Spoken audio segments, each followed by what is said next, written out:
Welcome to ENG 4E. This is term 2A, and we're doing class 4 today. We're going to be looking at assignments K5 and K6 and examining simple, compound, incomplete, and run-on sentences. My name is Jillian Percy, and as always, I kind of start off with the compact page so that people can reach me easily. Send your work to studentwork@nnec.on.ca. Include your full name, course name, assignment number and name, and remember to label your good and your rough draft. If you need to take a photograph of an assignment, please send it as an attachment. If you send it directly as an email, it doesn't work very well for us. It doesn't show up properly. If you need to reach me, the best way, especially today, is email, jillian.percy@nnecschools.org. I'm also available on YouTube, where I have my classes posted, and that is capital G, capital P, ERCY, space, capital W, AHSA.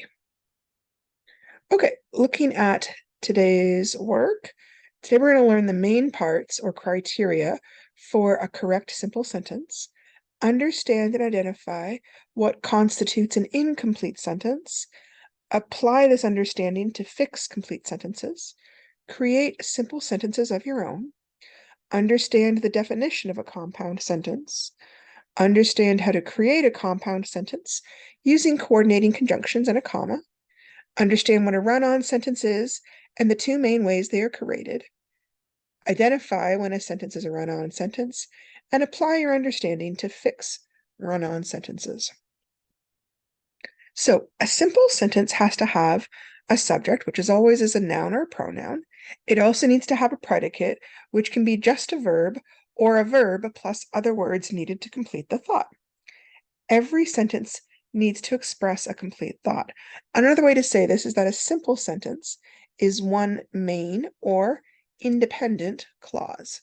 So for example, it can be something short like dogs bark, or it can be something longer like the cats in the neighborhood howl at the moon all night. A simple subject sentence can also have two subjects, like the boys and girls played soccer together. A simple sentence could also have two verbs, like the grade 1 class ran and played around the park. Those all count as a simple sentence. Okay, let's look at what's next. Incomplete sentences. An incomplete sentence can be short or it can be long. What makes it incomplete is that it's missing one or more of these main criteria. Number one, a subject such as a noun or pronoun, a verb, which can be action, helping, or a state of being, and number three, that it expresses a complete thought. So here are some examples. I'm walking to the store to pick up some milk. This sentence is missing a subject, should be an I here. I am walking to the store to pick up some milk. My favorite teacher, Mrs. Johnson's. This sentence is missing a verb. I could say, my favorite teacher is Mrs. Johnson. Adding that verb makes it complete. Or I could say something like, my favorite teacher, Mrs. Johnson, teaches English, but I have to have a verb in there to make a complete sentence. After I finished my geography homework. This sentence does not express a complete thought due to the word after. It implies a two-part sentence where another activity is going to occur as well. So that one, it has a subject, I, and it has a verb, finished, but it needs more to be considered a complete sentence.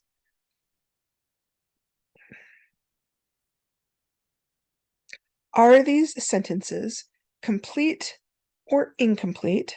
And if they are complete, what are they missing? I couldn't wait for summer vacation. That has a subject, I, and it has a verb, wait. So it is a complete sentence. It definitely expresses a complete thought. My brothers, John and Peter. Well, we definitely have a subject, John and Peter, but we do not have a verb, so that is not a complete sentence. The new furniture has arrived at the store. We've got furniture as our subject, has arrived as our verb, and it expresses a complete thought. So that is a complete sentence. Signed up for the hockey team. there's no subject there. We don't know who signed up for the hockey team. So that would not count as a complete sentence, even if I wanted to. Well, I've got a subject, I've got a verb, wanted, but it doesn't really express a complete thought. We don't know what they're going to do, even if they wanted to, or can't do, even if they wanted to. Today is a beautiful day. So today is our subject. Is the verb, and it does express a complete thought. My mother always said. Mother is our subject. Said is our verb, but it doesn't really have a complete thought because we don't know what mother always said. So that does not count as a complete sentence. Ate at the new pizza place. Well, again, we don't know who or what ate at the pizza place, so that is considered an incomplete sentence. Ran my fastest time ever yesterday. This is a tricky one because you can tell from the word my what the subject should be, and sometimes our brain just kind of substitutes it and assumes it's correct. But really, I would technically have to have the word I ran my fastest time ever yesterday for that to be considered a complete sentence. So that's why we added that one there. Oh, we did that already. I'm not sure what happened there. Hang on a sec. Okay, so here we're just going to practice by creating some simple sentences about the weather. So we've got rain, which is our subject, or could be our subject anyways. And we've got to create a sentence about it. So let's see. The rain started early and hasn't stopped yet. Well, we've got our subject, we've got our verb, and actually another verb, it's kind of a compound here. Fog. This always reminds me of the word, there's a little famous poem about fog being like a cat feet. And that always makes me think of it. Okay. What could I have about fog? Let me see. The fog covered the bridge, making it impossible to see. All right, so fog is my subject, covered is my verb, and it's a complete thought. Wind. What could I say about wind? The wind blew the leaves all over the yard. Wind is my subject, blue is my verb, and I've expressed a complete thought. Snow. Snow is predicted to fall on the weekend. Okay, snow is my subject, is predicted to fall is all the verb. That's four verbs working together there, and it does express a complete thought. So hurricane, what can I write about a hurricane? This time I'm going to use it in the sentence, but it's not going to be the subject, okay? So I'm going to say this. My brother lives in hurricane territory. Okay. Now in this sentence, what is the actual subject? It's no longer hurricane, because remember that the subject has to happen before my verb. And in this case, my verb is lives. So brother is my subject. And then hurricane is part of a prepositional phrase explaining where he lives. Sun, I think here. What could I say about the sun?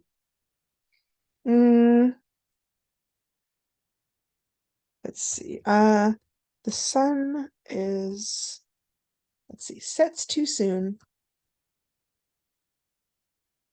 in the winter. And there we go. I've got some simple sentences about the weather. Compound sentences. A compound sentence is when you take two simple sentences, or what's sometimes called two independent clauses, and they're joined together using a conjunction. They can only be joined by what is called a coordinating conjunction. And there's only a few coordinating conjunctions. They can be remembered using the acronym fanboys. And we usually put a comma right in front of the conjunction when we're joining two sentences together. It basically kind of shows that we know that the first part is in fact a sentence by itself and that we're aware, right? So for, it usually explains the reason for something. So I wanted to go downtown at noon, for the carnival was setting up in the morning. And joins two sentences, and it's a very neutral one. I love to go camping, and I look for places near a lake to go canoeing to. Nor is basically saying no to two or more choices. I don't really enjoy going to the ballet, nor do I like hearing opera either. Okay, I've got some more. Hang on a sec. There we go. But is when you have one sentence that's opposed or contrasted to the other. I liked the new guy at work, but he just wasn't interested in me. Or gives you two choices, like I want to go to the movies later on, or I could go shopping at the mall. Yet is similar to but, and it suggests that a sentence is opposed or contrasted to the other. I find this one isn't used as often. I'm not sure why, but it does exist. I wanted to tell her I loved her, yet I could not seem to find the courage to speak. Has a bit of an old-fashioned feel to it to me. So is another one that's generally used when you're trying to explain the reason for something. I had a hockey tournament all weekend, so I was finishing up my homework on Thursday night. So compound is just two sentences being joined together. Remember that you can't do it with a comma alone.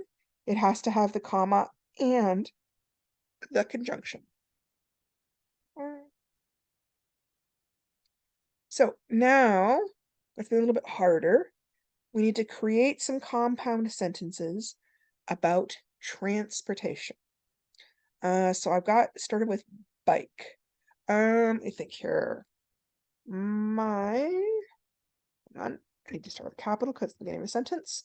My brother got a new bike, but I did not. So sad. All right, so I've joined it with the conjunction but. Truck. I think I am going shopping for a new truck with my husband. Now, if I said this, is this a compound sentence? No, it's longer, but it's not compound unless I join it to another sentence, right? So I'm going shopping for a new truck with my husband, comma, but I am not sure we can afford it right now. All right, I used but twice, so I'm gonna have to use a new conjunction in the next one. Plane. What could I write about a compound sentence for a plane? Okay. I think here. Although, let's see. Although it is cloudy, the pilot says he is okay to fly the plane. So, although it is cloudy is the first part. Oh, wait, no, you know what? I accidentally made a complex sentence. I'm going to fix this because I got to join it in the middle, which I didn't do. So it is cloudy. I'm going to use the word yet. Yet the pilot says he is okay to fly the plane. Remember that yet's pretty much very similar in meaning as but. So now I'm getting stuck. I'm going to have to use some of my other ones, which I haven't been doing. Let's see, what have I got? I've got for and nor. Nor's a good one. Let me see. So what can I write about a boat? A boat. Okay, I went, oh, hang on. I went fishing in the boat. Let's see. Oh, no, I gotta change that. I do not like the new boat or the old boat. How about the old boat? I do not like the old boat, nor my old truck. I guess this person is very grumpy. They don't like anything. Train. What can I say about a train? Fanboys, I've got for and nor, but, or, yet, or so. Okay, I know what I can say. I do not have much money, so I will take the train to get home. So again, you notice I've got my comma after the first independent clause, I've got my conjunction, and then I've got my second clause. Bus. What can I say about the bus? Okay. The bus is cheap and it goes a lot of different places. Okay, now I forgot one thing in there. Can you see it? What did I forget? The bus is cheap and it goes a lot of different places. I forgot to put my comma at the end of my first clause before my conjunction. So try and remember that. Okay, run-on sentences. Sometimes students start joining many sentences together, creating one giant sentence called a run-on sentence. Run-on sentences can make your writing hard to understand, and they're also considered poor grammar. Generally, people create run-on sentences in two ways. First one is they don't remember to use a period between sentences. Instead, they use commas where they should be putting the periods. And here's an example of that. I always love camping, comma, it is so peaceful out there in the bush, comma, I love sitting around the fire, period. Now, in that case, someone has joined three different sentences using commas. So how could I fix this? Well, I could use periods where they put the commas, or if I wanted to, I could join two of the sentences with a conjunction. I wouldn't normally join three. It starts to get to be a very long sentence. So here, I put the first sentence by itself. I always love camping, period. And then I joined the next two with a conjunction. It is so peaceful out there in the bush, comma, and I love sitting around the fire. Now, that isn't the only way I could fix it, right? You could join this in other ways, but this is one way to fix it that makes it a little bit easier to read. Two, the other main way people join run-on sentences is, hang on a second. Oh, they start to join multiple sentences, like more than just two, with conjunctions, and they'll just keep on going and or then or so, and you can end up with a giant sentence that takes the entire paragraph sometimes. I went to the store and then I went home and I put the groceries away and then I went down to the baseball game and then I went to the truck rally after that. So that is a whole bunch of sentences squashed together. So here's another one. I got to get a better job so I can pay the bills and so I can buy some nice clothes and stuff. So that's why I'm trying to get that college degree. So that one they joined with so. Again, you can do that with two sentences. You can't do it with that many. It becomes hard to read, okay? How can I fix it? Most times you can fix these types of run-on sentences by putting a period where they've put a conjunction. Generally, we only try to join two sentences together with a conjunction, not three or more. You could leave two of the sentences joined this way, but you can't leave them all linked up that way. You could also try using some transition words, such as next, then, after that, later on, after a while, and finally. I went to the store, period. Then I went home and I put the groceries away.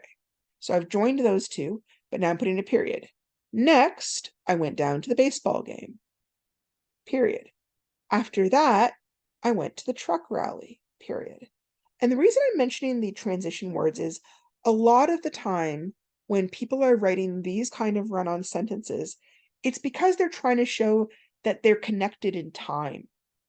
And a different way to show that, that is grammatically correct, is using those transition words at the beginning, like next, then, after that, finally. Those still convey the same meaning, but they do it in a more accessible way, basically. So this is probably one of the more common issues I see.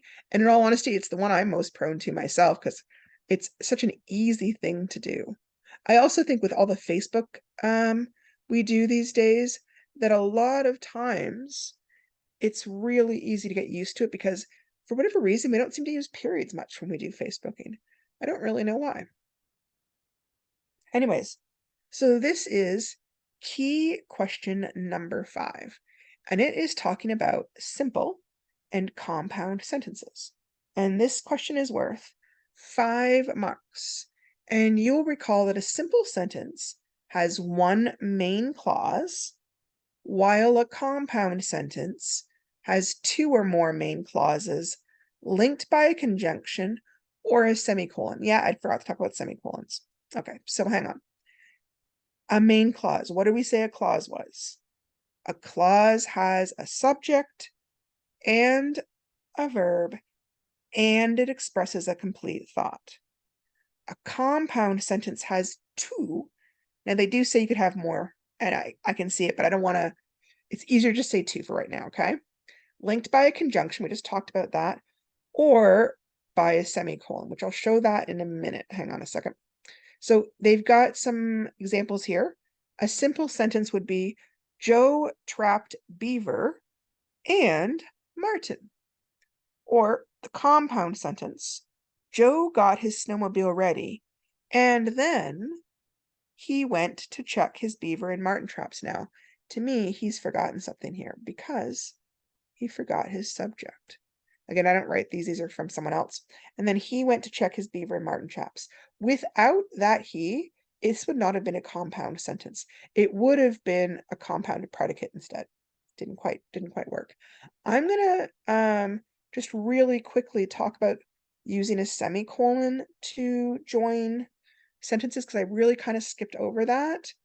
And they mentioned it here, so just in case you want to do it, I'm gonna add it on here. So we'll give this slide a title, which is using semicolons to join 2 sentences. Okay. So remember, semicolon is the one that has like a little comma with a period on top. So I'm gonna stick with animals just because I don't know. I think it's really easy to write sentences about animals for some reason. Maybe I'll write about my cats because they're all happy here. Okay, let me see here. Let's see. My orange tabby cat is shy and meek. Now I'm going to give me my semicolon. Now, one of the things they didn't mention is usually if you use a semicolon to join 2 sentences, it's because they're related in topic, and the semicolon is kind of showing that there's a bit of a relationship there. So I'm going to keep on talking about my tabby cat because I think it's a good way to link them, right? My orange tabby cat is shy and meek. She runs and hides, even from cats that are smaller than her. Okay, so here I've used the semicolon. I've joined the 2 sentences. That is legitimate. Again, it looks a lot just the same as having just a comma, but it has a different connotation. So if you do that, I will totally mark that correct. That's fine. Let me try a different one. We were doing sentences about the weather. Let me try one on weather. The morning started with a mist floating over the lake, semicolon. And then what could I do for the next? The afternoon, let me see. I feel like I need to say in the afternoon. In the afternoon, the mist faded away to reveal a sunny day. Sounds a bit poetic, but hopefully that works. The morning started with a mist floating over the lake. So morning is my subject. Started is my main verb. In the afternoon, the mist faded away. So mist is my subject, not afternoon. I'll put a little comma there just to show it's introductory. The mist faded away to reveal a sunny day. So again, that's another way where I could join two sentences. All right, where am I at? Okay. Key question number 6. This one is about journal writing, which you've probably done in other classes, but we're going to talk about it again. This question is worth 10 marks, and they are asking you to write a paragraph consisting of at least 7 sentences on one of the topics found below on this page. Remember that a paragraph is a group of closely related sentences dealing with a single topic or idea. The first sentence, called the topic sentence, should state the main idea of the paragraph. All sentences in a paragraph should have a good subject, like a noun or a pronoun, and have subject-verb agreement, and also make use of the other parts of speech. I think you could hardly help it. It would be, you have to really work to develop a sentence that didn't have other parts of speech. This will ensure a paragraph is interesting and effective. Also, some antecedents and pronouns should be used. Now, that one you may have to check on. I know when I did my first assignment, I didn't really use a whole lot of pronouns, and I had to kind of go back through and throw some in. This will be an opportunity to express your thoughts and feelings. So they've got 4 topics.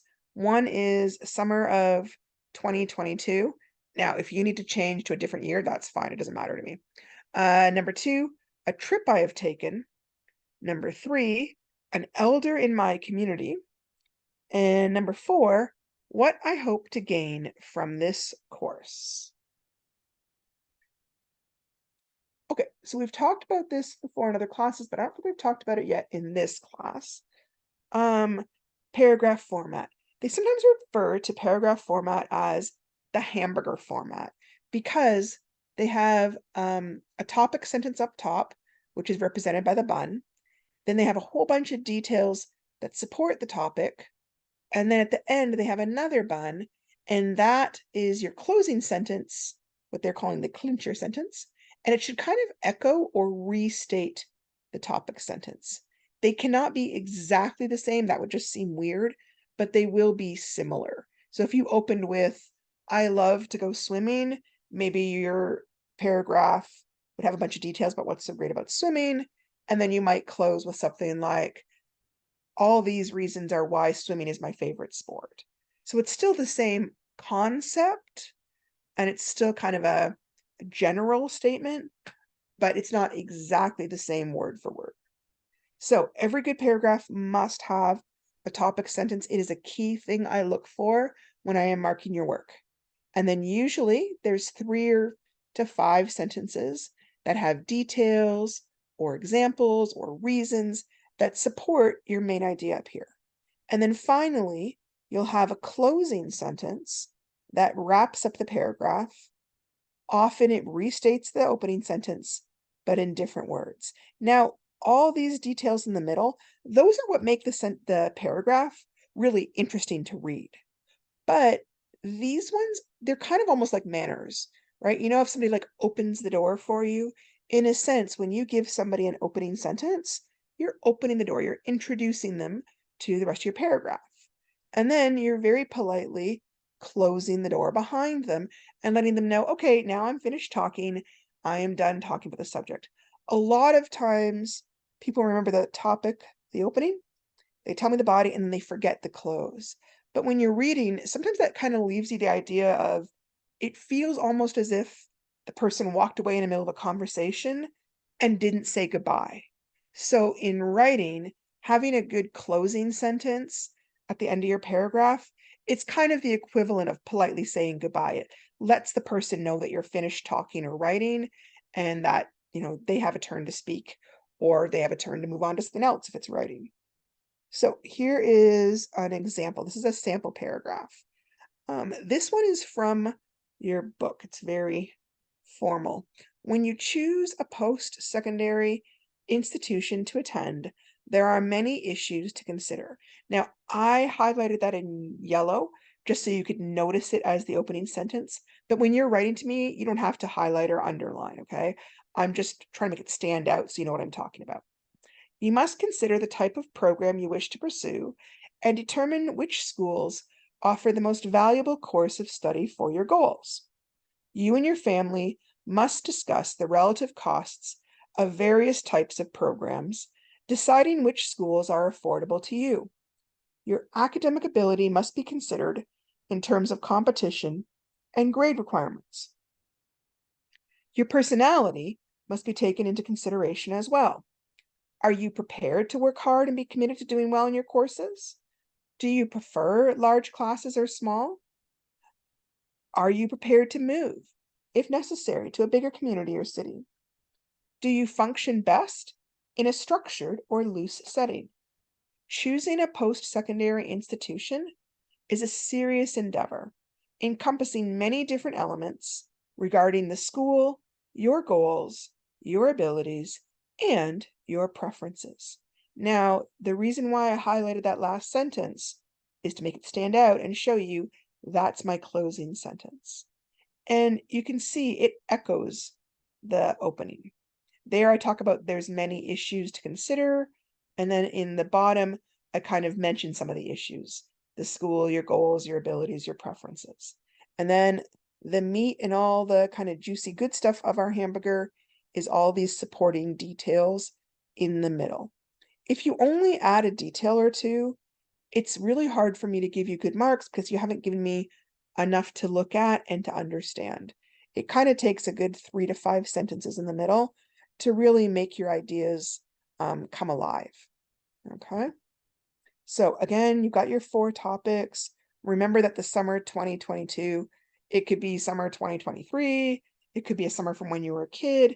Just let me know what year it is. That's fine. I'm not too worried about that. When they wrote this, I think they probably forgot that we were in the middle of COVID and, people maybe were not taking huge trips in the summer of 2022.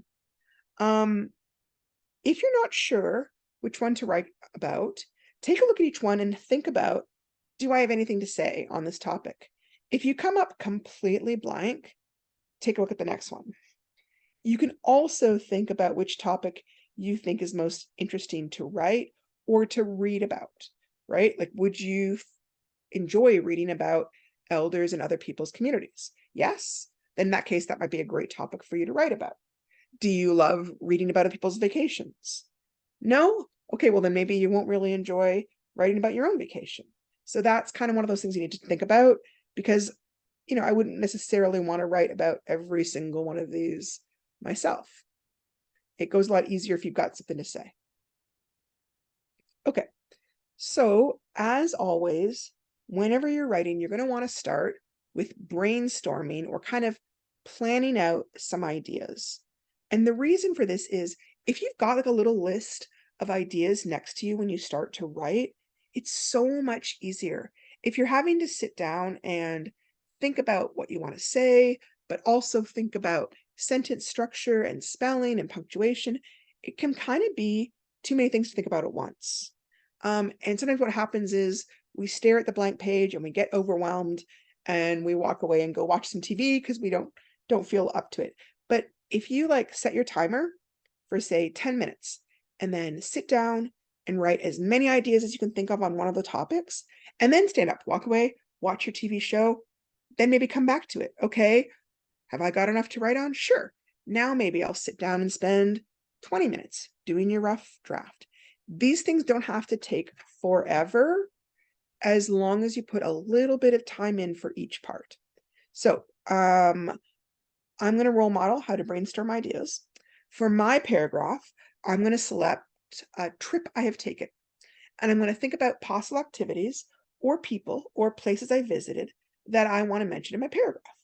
Remember that this part's just for you, right? It does not need to be in complete sentences. It's just enough words to jog your memory. I've got jog here for some crazy reason.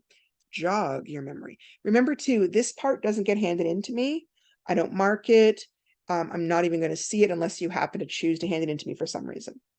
So my trip to California, I flew with my cousin. I was 12 years old. I stayed with my Aunt Megan. I visited Disneyland and saw fireworks. I also went to Six Flags, and we went to Venice Beach by the ocean. We got terrible sunburn. We swam in the ocean. There was an orange tree in the backyard. Visited cousins and other aunt and uncle. Now you can see if I tried to hand that in, they're not complete sentences. They're also pretty boring the way they are now, right? I haven't really told you enough details to make it sound interesting. However, I've got enough ideas here that it's probably enough to get me to write a whole paragraph. I only need 7 big details for my paragraph, or I suppose 5 details and my opening and my closing sentence. If I wanted to, I could go through and write numbers next to the points, showing what order I wanted to talk about them.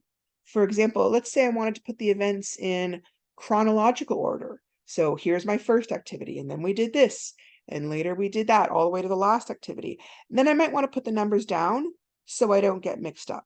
Now, in this case, I'm getting up there. This trip when I was 12 years old, this was really long ago. I honestly do not remember what order things happen in, so I'm not really going to worry about putting my ideas in chronological order. You can make your own choice as to whether you find it useful or not. Again, I never see this part. This is just what makes it easier for you to write.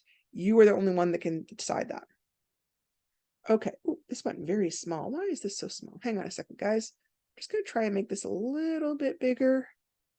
Sometimes when I'm working on my one computer, my screen is so nice and big, I don't notice that it's not necessarily big enough on a more small computer, which is what I'm working on right now. My trusty laptop here. Okay. I'm going to start with talking about writing my opening sentence. And that's because a lot of times just getting started is the hardest part. And then once you're past that part, everything gets so much easier. So the opening sentence does not just dive right into all the details of the topic. It's meant to be a general sentence that kind of gives the reader an overall sense of the topic and what the paragraph's going to be about. I always like to brainstorm a bunch of different opening sentences. You don't have to, it's just my thing, but I find it really helpful. It's a great way to practice being able to share the same information in different ways. I also find some of the sentences are more inspiring than others. Sometimes I come across a sentence that I made and I'm like, ooh, that really helps me understand where to go now in the body. So you may find that helpful or not. Here are some examples from what I thought of. I will always remember my trip to California I took when I was 12 years old. My most memorable trip was going to California when I had just turned 12. I have been many places across North America, but my trip to California holds a special place in my heart. I will never forget the trip I took with my cousin when she was 13 and I was only 12. We traveled a lot when I was a kid, but the best vacation ever was to California. We traveled a lot when I was a kid, but the time I got to travel without any adults was something special. My family traveled a lot when I was young, but the time I got to fly to another country without a parent is the vacation that I treasure. As a kid, I loved to travel with my parents each summer, but I was amazed the summer I got to travel without them. Now you can hear, right? A lot of those are very similar. I just changed or tweaked a tiny little bit, and then I can just kind of look and see what I like best. There's no hard or fast rule. I'm going to pick the sentence that I think makes the reader want to find out more, or just that I like best. I can always change it later. For right now, the last sentence, I'm going to use that as my opening. Okay. Here we go. Remember that you can organize your paragraph, like your information, in different ways. You can do it chronological, like this happened first and then that and then the other thing. You could do it in terms of importance. Maybe you want to start with the smaller importance and go to greater, or maybe you want to start with the most important and gradually go to those that are less important. And if you're talking about a lot of things, maybe you want to group similar items together, like all the times you went to visit amusement parks, all the times you went to visit family. Again, totally up to you. As I was thinking about this, I realized even though I initially thought that I wasn't going to number my points because I wasn't going to do it chronological, I realized it was probably going to help me to figure out what order I wanted to talk about my trip experiences. So I think I am going to start and end chronologically, but in the main body of the paragraph, I'm going to go by order of importance, from smallest importance to the greatest. Let me show you what I mean here. Okay, so here's the same order that I already had. And here I kind of started putting things in order. So my first part is number one, I flew with my 13-year-old cousin out of Detroit, Michigan to California. Number two, met at the airport by Aunt Meg. Number three, first impressions of California. Number four, my aunt's friends. Number five, meeting other cousins and other aunt for the first time. Number six, visiting Venice Beach. Number seven, swimming in the ocean, terrible sunburn. Number eight, eating out at a fancy restaurant. Number nine, visiting or watching inappropriate movies. Number 10, visiting amusement parks. Number 11, being treated as a grown-up. And number 12, carrying away the feeling of being loved. Now again, that's 12 and I only need 7. So some of these may drop off, but I'd rather have too much to write about than too little, because I can always take things off, but it can be harder, I find anyways, later on to suddenly think, oh, what else can I put in here? Yeah, let's go on to the next bit. Okay, the next part is turning your point form notes into an interesting sentence. I don't normally write every point form note into a bunch of different sentences, but I wanted to kind of continue to show you how many different sentences you can create out of the same details. Because I think for some people, this is the part that is tricky. They look at a form note that says like, flew with my 13-year-old cousin out of Detroit, Michigan to California, and they sort of turn it into a sentence the quickest and easiest way they can think of. I flew with my 13-year-old cousin out of Detroit, Michigan to California. But there's actually so many ways I could use this detail in an interesting sentence. So here are some examples. The vacation started when they dropped us off at the Detroit airport. Just 12-year-old me and my 13-year-old cousin flying all by ourselves to our crazy aunt in California. Or I could try, I still can't believe that our parents let a 13-year-old and a 12-year-old fly across the country from Detroit to California just to visit our fun-loving aunt. Or I will never forget how grown-up I felt getting on a huge plane in the middle of the busy Detroit airport without my parents, but only my 13-year-old cousin by my side. So all of these sentences are based on the same jot note, but they add more details or different details. They kind of provide a point of view or explain people's feelings, and they sort of help set the mood of the paragraph. So I could have added more description if I wanted to. I could have said, oh, the airport was so huge and busy. I felt a little overwhelmed, but that was nothing compared to getting on that enormous plane with so many people. I couldn't imagine how the weight would get off the ground. Or I could have added dialogue. The moment we were on the plane, I whispered to my cousin, I can't believe they really let us go. You don't have to do this for every sentence, but sometimes doing it when you feel kind of stuck or like when your sentence seems boring, it can be a real help to finding or writing more interesting sentences. So here's what I've got so far, and I kind of crossed off the points that I used.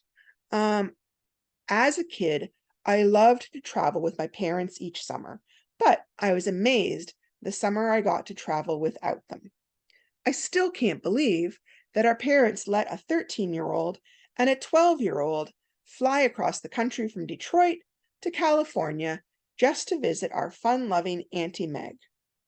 It was exciting to be all by ourselves in the plane, but I was a little anxious when we arrived in California and was relieved to see Auntie Meg waiting for us. We got to have supper over at her friend's house, and they all treated us like we were grown-ups and not little kids. Plus, I got to meet some of my cousins for the first time, and someone took the greatest picture of us play fighting around the front yard.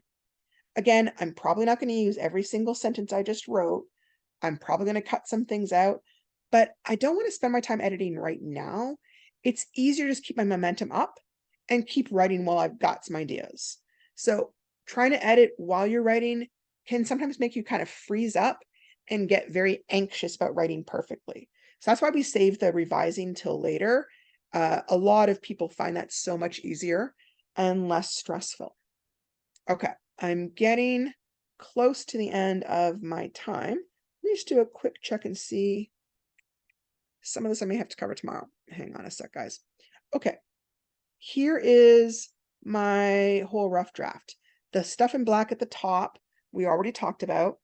And then in blue is based on those 3 jot notes, 5, 6, and 7.